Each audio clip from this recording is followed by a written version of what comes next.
So hello मेरे प्यारे दोस्तों, आप सब कैसे हैं? आई होप आप सब मस्त होंगे, स्वस्थ होंगे, सुरक्षित होंगे एंड बोर्ड एग्जाम की तैयारी अच्छे ढंग से कर रहे होंगे। एंड आज के इस क्लास में हम क्लास 12 किसके बारे में? क्लास 12 बायोलॉजी के बारे में बात करने वाले हैं। किसके बारे में? बायोलॉजी के बारे में आज इस क्लास में हम बात करने वाले हैं। तो आपका पेपर है भाई साहब, आपका 3 मार्च को पेपर है, 3 मार्च को आपका एग्जाम है, जिसमें से आपका 2 नंबर वाले क्वेश्चन आपके बोर्ड एग्जाम में जितने भी आते हैं आज की इस क्लास में डिस्कस करने वाले हैं। ये जो क्वेश्चन है भाई साहब, very very most important question है। मॉडल पेपर से लिया गया है, प्रीवियस ईयर पेपर से लिया गया है, अनसॉल्व पेपर से लिया गया है। तो आप लोग आंख बंद करके इन जो क्वेश्चन में आपको आज की इस क्लास में आपके साथ शेयर करने वाला हूं, इन क्वेश्चन को आपको तैयार कर लेना है। ये जो क्वेश्चन है वेरी वेरी ठीक है भाई साहब, वेरी वेरी मोस्ट इंपोर्टेंट है।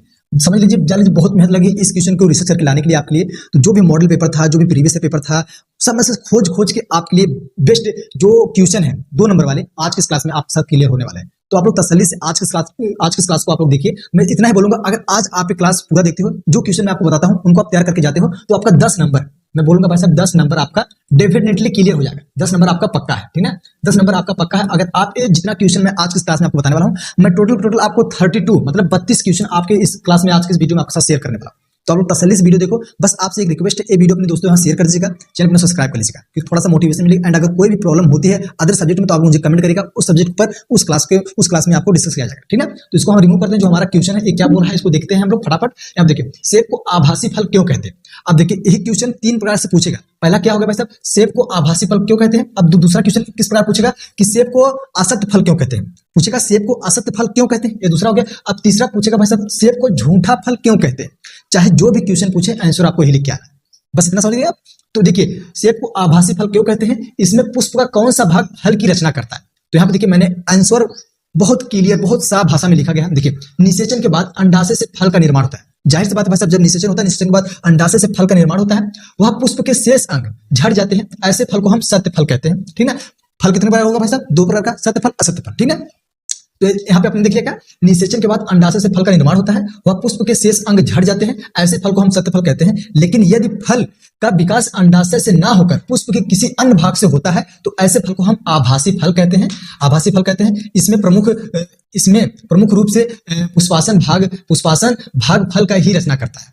क्या बोला भाई साहब? इसमें कुछ पुष्पासन का भाग ही फल की रचना करता है। आपको क्लियर हो गया? देख लीजिए, अगर पूछे आभासी फल क्यों कहते हैं, तो आपको ये लिख देना है एंड आपको बता देना है, डिटेल में आपको समझा देना है, बोर्ड एग्जाम में लिख के आ जाना है, ठीक है? तो आपको समझ में आ गया। तो जो हमारा अब अगला क्वेश्चन है, हम उसकी तरफ बढ़ते हैं, क्योंकि हमारे पास टाइम नहीं है और भी क्लास हमको शूट करना है। अब देखिए, अब हर क्वेश्चन के बारे में, हर एक आंसर के बारे में आपको पढ़ के समझाऊंगा नहीं, क्योंकि भाई साहब टाइम नहीं है। अगर मैं अभी आपको यही जो जितना क्वेश्चन मैं आपके साथ बताने वाला हूं, अगर यही क्वेश्चन मैं आपको पढ़ के बता के समझाऊं ना, तो कम से कम 2 से 2.5 घंटे आराम से बीत जाएंगे। जब 2 से 2.5 घंटे बीत जाएंगे, तो मैं जब मेरे खुद एनर्जी डाउन हो जाएगी, तो मैं क्या आपके लिए कितने मेहनत से जो मोस्ट इंपोर्टेंट कैसे रिसर्च करूंगा। तो मेरा काम है आपको बताना कि ये मोस्ट इंपोर्टेंट है, तो आपको इसको तैयार करना है। स्क्रीनशॉट लेते चलिए, मैं हट जा रहा हूं, यहाँ पे आपने स्क्रीनशॉट ले लिया। अब हम बढ़ते हैं अपने अगले क्वेश्चन की तरफ। ये हमारा भाई साहब हो गया पहला क्वेश्चन, अब हमारा भाई साहब ये हो गया दूसरा क्वेश्चन। आप देखिए, बहुभूरता पर संक्षिप्त टिप्पणी कीजिए। अब देखिए, बहु मतलब बहुत सारे, अधिक मतलब बहु मतलब बहुत सारे, भूरता मतलब भूड़, बहुत सारे भूड़ पर टिप्पणी कीजिए। अब आपको सिंपल है, यहाँ पे देखिए मैंने लिखा गया, जब किसी एक बीज में एक से अधिक भूड़ विकसित होते हैं, तो इस प्रक्रिया को हम बहुभूरता कहते हैं। यह बीजांड, यहाँ देखिए, यह बीजांड में एक से अधिक भ्रूण कोश की उपस्थिति के कारण होता है, जैसे पाइनस संतरा। आपको ये उदाहरण देना है, क्लियर है? अब हम बढ़ते हैं अपने अगले क्वेश्चन की तरफ। टाइम नहीं है, फटाफट चलेंगे, ठीक ना? अगर समय बर्बाद करेंगे तो बहुत जल्दी गड़बड़ हो जाएगा। तो आपको क्या बोला भाई साहब, दोहरा निषेचन पर संक्षिप्त टिप्पणी कीजिए। आपको दोहरा निषेचन पर संक्षिप्त टिप्पणी करने को बोला, तो आपको ऐसे लिखना है, राग नलिका में दोनों नर केंद्रक नर युग्मक की तरह कार्य करते हैं, तथा भ्रूण कोश में पहुंचने के बाद एक नर युग्मक अंड कोशिका से निषेचित हो जाता है, दूसरा नर युग्मक द्वितीय केंद्रक से निषेचित हो जाता है। अर्थात यह एक भ्रूण कोश में अर्थात यहाँ पर एक ही भ्रूण कोश में 2 बार निषेचन होता है। इस प्रक्रिया को हम दोहरा निषेचन या द्वितीय निषेचन कहते हैं। आपको ये देख लेना है, स्क्रीनशॉट ले लीजिए। आपको इसको कैसे तैयार करना है आप जानिए भाई साहब। मैं बस आपको एक ट्रिक बताता हूँ कि इसको तैयार करने का क्या ट्रिक है। आप क्या करिए, आप कॉपी पेन लीजिए, ये जो क्वेश्चन आंसर है, आप इसको 3 बार लिखिए और 3 बार पढ़िए, आपके दिमाग में फीड हो जाएगा। जैसे आप बोर्ड एग्जाम में बैठोगे, क्वेश्चन नजर आएगा तो आप उसको लिख के आ जाओगे। मैंने खुद अप्लाई किया था अपने जीवन में, मैं आपके साथ शेयर कर रहा हूँ, ठीक है? कोई मैं कॉपी पेस्ट नहीं कर रहा हूँ कि मैं कोई बताया था मैं आपको बता रहा हूँ, मैं खुद यार किया हूँ, मैं आपको बता रहा हूँ। तो अगर रटना नहीं, आप रटोगे तो भूल जाओगे। 3 बार लिखो, 3 बार पढ़ो, आपके दिमाग में फिट हो जाएगा, बोर्ड एग्जाम में आप लिख के आ जाओगे, कोई बहसबाजी नहीं हो रही, ठीक है? अब हम बढ़ते हैं अगले क्वेश्चन की तरफ। हमारा जो अगला क्वेश्चन है, आपको देखिए, आवर्त चक्र। यहाँ पे देखिए, आवर्त चक्र क्या है? आवर्त चक्र का कौन सा हार्मोन से नियमन करते हैं? तो यहाँ पे देखिए, मादाओं में अंडाणु निर्माण 28 दिन के चक्र में होता है, जिसे आवर्त चक्र या मासिक चक्र या ऋतुस्राव चक्र कहते हैं। प्रत्येक स्त्री में यह 12-13 वर्ष की आयु में प्रारंभ हो जाता है, तथा 45 से 55 वर्ष की आयु में खत्म हो जाता है। यह चक्र अंडाशय में अंडाणु निर्माण को दर्शाता है, तथा इसके प्रारंभ होने से ही मादा गर्भधारण में सक्षम हो जाती है। आवर चक्र का नियमन करने वाले हार्मोन्स LH, यहाँ देखिए पे लेता हूं यार भाई, LH तथा FSH हार्मोन्स हैं। तो ये हो गया भाई साहब। अब हम बढ़ते हैं अगले क्वेश्चन की तरफ। आप कहोगे यार आप इतना फास्ट लेके चल रहे हो, हम इसको तैयार कैसे करेंगे? तैयार करने का मैंने आपको तरीका बताया ना कि आप लोग इसको क्या करें, तीन बार आप इसको लिखो, 3 बार लिखो और 3 बार इसको आप लोग पढ़ो, आपके दिमाग में फिट हो जाएगा। रटने की जरूरत नहीं है, रटोगे तो कुछ नहीं हो पाएगा, ठीक ना। हम इसको रिमूव करते हैं। अब हम बढ़ते हैं अपने अगले क्वेश्चन की तरफ, ठीक ना। यहाँ पे देखिए जो हमारा अगला क्वेश्चन क्या आपको बोला, अपरा क्या है, इसके प्रमुख कार्य लिखिए।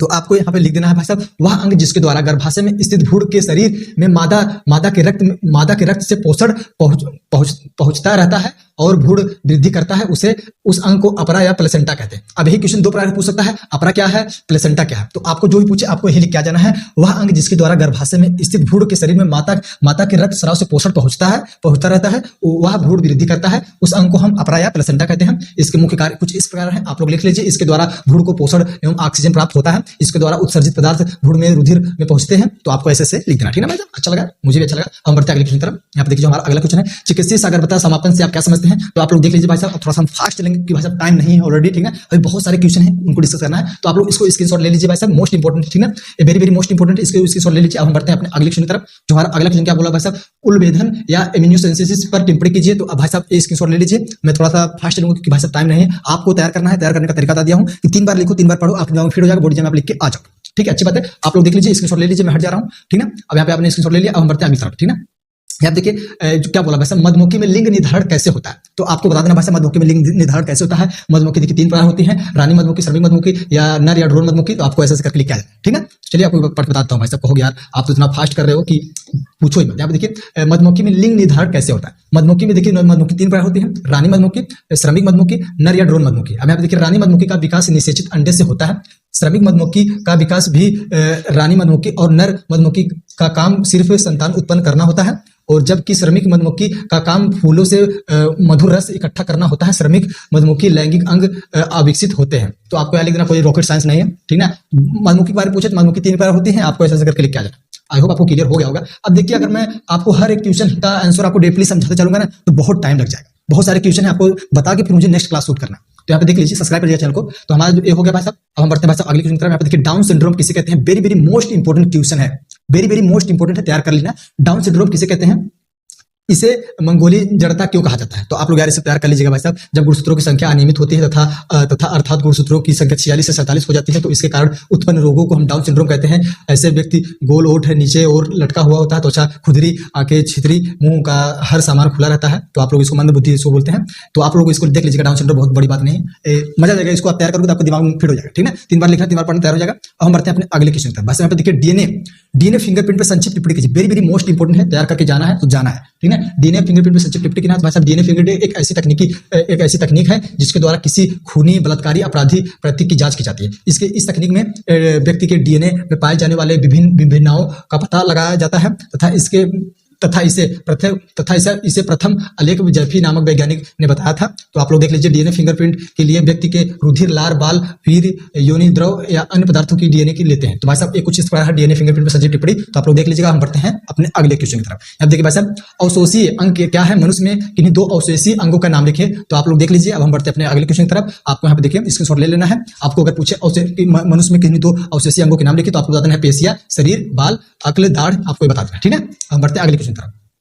आप यहाँ पे देखिए लाइमार्कवाद, यहाँ पे देखिए जो क्या भाई साहब, लाइमार्कवाद एंड डार्विनवाद की तुलना कीजिए। तो आपको ये भी कमेंट करना है, वरना आपको अपना जो बुक है आप उससे बता दीजिएगा, ठीक है। हम बढ़ते जो हमारा क्वेश्चन था हम उसकी तरफ पढ़ते हैं। यहाँ पे देखिए टीकाकरण पर संक्षिप्त टिप्पणी कीजिए। अब यहाँ पे देखिए टीकाकरण पर संक्षिप्त टिप्पणी करना है, स्क्रीनशॉट लीजिए भाई साहब। स्क्रीनशॉट लेने के बाद हम बढ़ते हैं अगले टॉपिक पर। यहाँ पे देखिए मृत निष्क्रिय सूक्ष्म जीवों या उनके उत्पादों से बने पदार्थ अर्थात टीके को शरीर में प्रवेश कराने की प्रक्रिया को हम टीकाकरण कहते हैं। टीकाकरण विभिन्न प्रकार के रोगों जैसे पीलियो, डिफिनियासिस, काली खांसी, टेटनस, चेचक आदि रोग गुड़ाओं के लिए किया जाता है भाई साहब। ये जो टीकाकरण है आप लोग देख लीजिएगा। अब हम बढ़ते हैं अपने अगले क्वेश्चन की तरफ। यहाँ पे देखिए एल्कोहल के कुर्ब प्रभाव का वर्णन कीजिए। जो एल्कोहल भाई साहब, इसका जो कुर्ब प्रभाव है इसका वर्णन कीजिए। आप लोग देख लीजिए, एल्कोहल को एक सामान्य रूप से शराब या मदिरा के नाम से भी जाना जाता है। जो एल्कोहल होता है जिसको हम लोग गांव की भाषा में दारू बोलते हैं, वाइन्स जिसको हम इंग्लिश में बोलते हैं। तो आप लोग ये देख लीजिए, एल्कोहल के कुर्ब प्रभाव का वर्णन कीजिए। तो आप लोग इसको, आपको तो पता ही होगा कि दारू पीने से क्या क्या होते हैं, तो आप लोग इसको लिख के आ जाएगा बोर्ड एग्जाम में, वरना आप इसको स्क्रीनशॉट ले सकते हैं, ठीक है।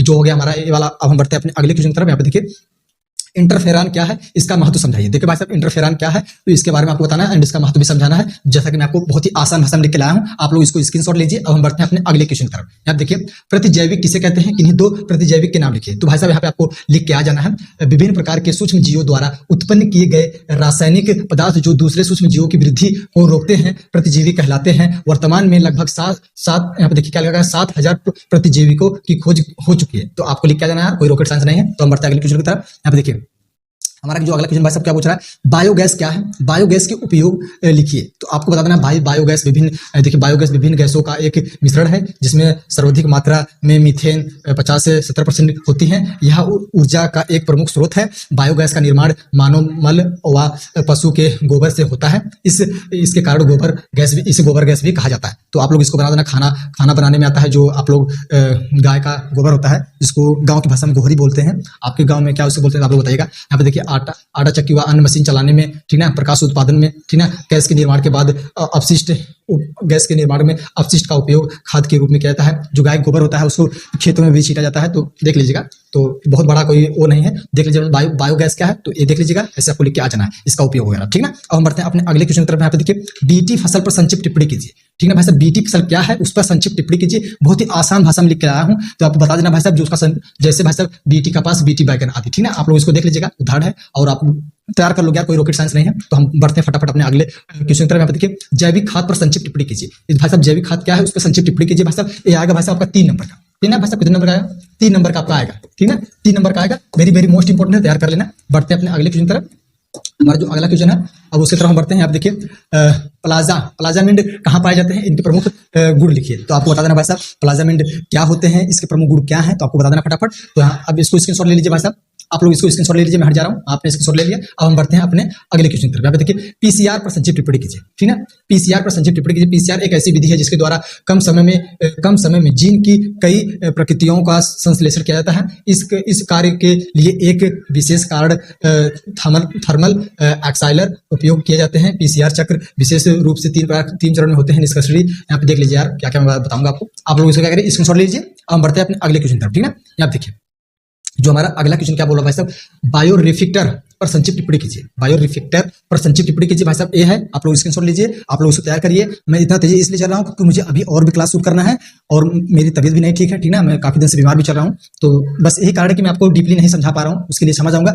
अब डीपली समझाने का समय भी नहीं बचा है, ठीक ना, उससे पहले मुझे क्लास शूट करना चाहिए था। तो आप लोग इसको स्क्रीनशॉट लीजिए, स्क्रीनशॉट ले लीजिए भाई साहब, और आप उसको 3 बार कॉपी पेन में लिखिए, तैयार हो जाएगा, कोई रॉकेट साइंस नहीं है। अब हम बढ़ते भाई साहब जो हमारा अगला क्वेश्चन, ठीक है। परजीवी जंतु किसे कहते हैं, यहाँ पे आप देखो परजीवी जंतु किसे कहते हैं, आपको यहाँ पे बता देना है। ऐसे जंतु जिनके जीन में जीनी अभिकेंद्री द्वारा फेरबदल करके एक अतिरिक्त जीन प्रवेश करा दिया जाता है, उसे परजीवी जंतु कहते हैं। यह जीन अपना लक्षण व्यक्त कराता है तथा इसके कई अन्य प्रजातियां होती हैं, विकसित करती हैं। जैसे बहुत सारा यहाँ पे जानवर का नाम लिखा गया है, आप लोग देख लीजिए। अब हम बढ़ते हैं अगले क्वेश्चन तरफ। आप लोग स्क्रीनशॉट लेते चलिए भाई साहब। अब देखिए, जीन चिकित्सा पर संक्षिप्त टिप्पणी कीजिए। तो आपको बता देना जीन चिकित्सा क्या है, उस पर संक्षिप्त टिप्पणी कर देना है। मैंने यहाँ पे देखिए बहुत ही आसान भाषा में आसान शब्दों में लिख दिया है, आप लोग इसको स्क्रीनशॉट ले सकते हैं। ये बनाने में बहुत मेहनत लगी है, आप लोग इसको हवाबाजी मत लीजिएगा, ठीक है, बहुत मेहनत लगी इसको बनाने में। तो यहाँ पे देखिए हम बढ़ते हैं, सहभोजिता पर संक्षिप्त टिप्पणी कीजिए। आपको ये सहभोजिता पर संक्षिप्त टिप्पणी करना है, कुछ आसान भाषा में मैंने लिख के लाया है। आप लोग इसको 1-2 बार पढ़ेंगे, 1-2 बार लिखेंगे तो आपके दिमाग में फिट हो जाएगा। तो बढ़ते हैं अपने अगले क्वेश्चन तरफ। अब देखिए जो भाई साहब हमारा अगला क्वेश्चन है, यहाँ पे देखिए परजीविता पर संक्षिप्त टिप्पणी कीजिए। तो ऐसे जीव जो दूसरे जीवों के शरीर पर रहकर अपना भोजन प्राप्त करते हैं उन्हें परजीवी कहते हैं। परजीविता दो जीवों के बीच होने वाली ऐसे पारस्परिक क्रिया है जिसे एक जीव को लाभ होता है जबकि दूसरे जीव को हानि होता है। तो आपको परजीविता पर संक्षिप्त टिप्पणी करना है। तो आसान भाषा में लिख के लाया हूँ, बहुत मेहनत लगी है, तो आप लोग स्क्रीनशॉट लेके तैयार कर लेना, ठीक है। अब हम बढ़ते हैं अपने अगले क्वेश्चन पर। यहाँ पे देखिए, तो सहोपकृतता पे आपको टिप्पणी करना है, तो आप लोग इसको स्क्रीनशॉट ले लीजिए, आप लोग इसको तैयार कर लीजिएगा। हम बढ़ते हैं अपने अगले क्वेश्चन की तरफ। यहाँ पे देखिए, प्रतिस्पर्धा पर संक्षिप्त टिप्पणी कीजिए। तो आप लोग इसको स्क्रीनशॉट ले लीजिए, आप लोग भी इसको तैयार कर लीजिएगा, ठीक है। अब हम बढ़ते हैं अपने अगले क्वेश्चन की तरफ। यहाँ पे देखिए, खाद्य श्रृंखला पर संक्षिप्त टिप्पणी कीजिए, ठीक है। जो खाद्य श्रृंखला है उस पर संक्षिप्त टिप्पणी करना है, तो आप लोग स्क्रीनशॉट ले लीजिए, मैं हट जा रहा हूँ, आप लोग इसको तैयार कर लीजिएगा, ठीक है। और यहाँ पे देखिए हम बढ़ते हैं अपने अगले क्वेश्चन की तरफ। यहाँ पे देखिए, वन्य जीव अभ्यारण्य क्या है, आप लोग इस पे आप लोग को बताना है आसान भाषा, ठीक है। तो बहुत ही आसान भाषा में लिख के लाया हूँ, तो तैयार कर लीजिएगा, कोई रॉकेट साइंस नहीं है। तो स्क्रीनशॉट ले लीजिए, हम बढ़ते हैं अपने अगले क्वेश्चन की तरफ। यहाँ पे देखिए, रेड डाटा बुक पर संक्षिप्त टिप्पणी कीजिए। वेरी वेरी मोस्ट इंपोर्टेंट है, तैयार करके जाना है तो जाना है। ये जो भाई साहब है ना, वेरी वेरी, ठीक है, वेरी वेरी मोस्ट इंपॉर्टेंट है, मोस्ट आईएमपी है। आप लोग इसको तैयार करके जाना ही जाना है। तो रीड डाटा बुक पर संक्षिप्त टिप्पणी करना आपके बोर्ड एग्जाम में देखने को मिलेगा। तो आप लोग मुझे मत कहना कि यार आपने नहीं बताया था, ठीक है ना। तो आप लोग इसको तैयार कर लीजिएगा। अब हम बढ़ते हैं अपने अगले क्वेश्चन की तरफ। यहाँ पे जो हमारा अगला क्वेश्चन है, जैव विविधता की क्षति के प्रमुख कारण लिखिए, ठीक है ना। जो जैव विविधता है, यहाँ देखिए अंधाधुंध, यहाँ पे देखिए मैंने आपको समझा ही दे रहा हूँ। जैव विविधता की क्षति का प्रमुख कारण लिखिए। यहाँ पे देखिए अंधाधुंध वनों की कटाई, मतलब मनमानी पेड़ों की कटाई जैव विविधता की क्षति है भाई साहब। गैर कानूनी रूप से वन्य प्राणियों का शिखर काटना भाई साहब। तो आप लोग इसको तैयार कर लीजिएगा। प्रदूषण है, ठीक ना। तो ये हमारा हो गया भाई साहब, इसको हम रिमूव करते हैं। रिमूव करने के बाद भाई साहब बढ़ते हैं अपने अगले क्वेश्चन तरफ। ये देखिए हमारा क्वेश्चन हो गया खत्म भाई साहब। हमने आपको आज की क्लास में कितना बताया, 32 मतलब 32 क्वेश्चन आपको मैंने बताया है आज की क्लास में, जिसमें से आपका 5 क्वेश्चन आपके बोर्ड एग्जाम में देखने को मिलेगा एंड आपका 10 नंबर इस वीडियो से क्लियर हो जाएगा, डेफिनेटली क्लियर हो जाएगा। हम इसको रिमूव करते हैं। रिमूव करने के बाद आपको डेफिनेटली सब लगता है। आप देखिए मैंने आपको कितना क्वेश्चन बताया, 32 क्वेश्चन बताया, जो कि 2 नंबर वाले, कितने भाई साहब, 2 नंबर वाले हैं। आपके 2 नंबर वाले 32 क्वेश्चन मैंने आपको बताया, जिसमें से आपका अगर 5 क्वेश्चन इसमें से आ जाता है तो आपका 10 नंबर पक्का हो गया, ठीक है भाई साहब। आपका 10 नंबर पक्का होगा। तो आप लोग तैयार कर लीजिएगा। आप लोगों से रिक्वेस्ट है 10 नंबर आपका इस वीडियो से क्लियर हो जाए। मैं थोड़ा सा फास्ट गया। अगर आपको ये पीडीएफ चाहिए, जो सब कुछ लिखा गया है, अगर आपको ये चाहिए तो आप लोग मेरे टेलीग्राम का मैं लिंक डिस्क्रिप्शन बॉक्स में स्टडी विद करण के नाम से है, तो आप लोग उसके लिंक पे क्लिक करेगा, आप मेरे टेलीग्राम पे आ जाएगा। उस टेलीग्राम पे आपको मैं पीडीएफ अपलोड कर दूंगा। आप लोग इसको डाउनलोड करके आप लोग उसको नोट्स बना के 3 बार लिखना। तो क्या करना वैसे 3 बार लिखना और 3 बार पढ़ना, आपके दिमाग में फिट हो जाएगा। तो इस प्रकार से आप लोग इसको तैयार कर लीजिएगा। अब हम मिलेंगे आपसे एक नेक्स्ट क्लास में, बायोलॉजी के नेक्स्ट क्लास में। तो आज के लिए बस इतना है। मिलेंगे किसी और वीडियो में। जय हिंद।